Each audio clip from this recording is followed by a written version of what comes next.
कोई रिश्तो ना तो ना सही, पर तू दिल में एहसास तो रखी तो न कबीर। मां बस एतिरो चवां थी त तू नरगिस जे वालिदनि खे फोन करे चओ त हू आकाश साहब जे घरां नरगिस खे वठी वञनि। त मूंखे उन्हनि जो नंबर ॾे, मां चवां थी।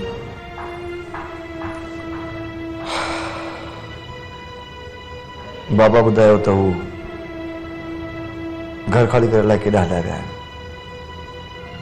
ऐं नंबर बि बंदि अथनि। पर हाणे आख़िर नरगिस जो छा थींदो कबीर?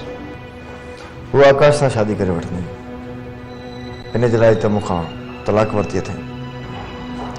पर हू तुंहिंजी दोस्ती जो भरम रखण लाइ कोन कंदो नरगिस खे क़बूल।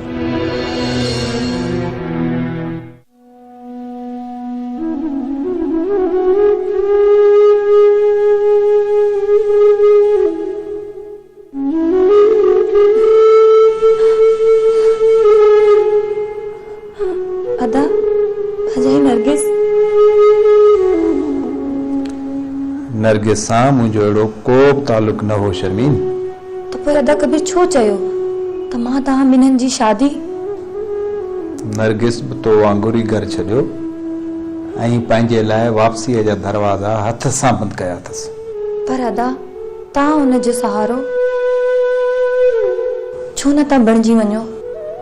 चरी ऐं इहा ॻाल्हि कीअं विसारियां त नरगिस कबीर जी ज़ाल रही आहे। मूं त हुननि खे गॾु ॾिसणु चाहियो पिए, पर नरगिस पंहिंजो पाण खे माफ़ करण लाइ तयारु न हुई।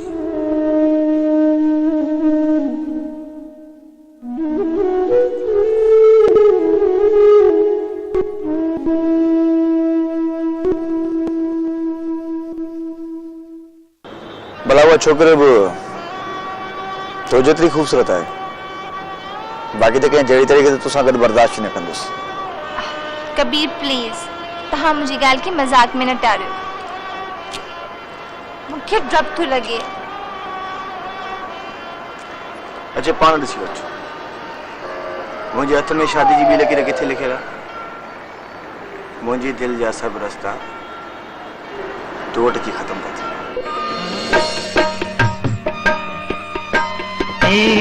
रुलंदो न कर, रोअंदो न कर, कोई मूंखे चवे तूं त अहिड़ो हुजे, कोई मूंखे चवे तूं त अहिड़ो हुजे, हाल मुंहिंजो पुछे मुंहिंजा गोड़ उगे, तूं त अहिड़ो हुजे, तूं त अहिड़ो हुजे।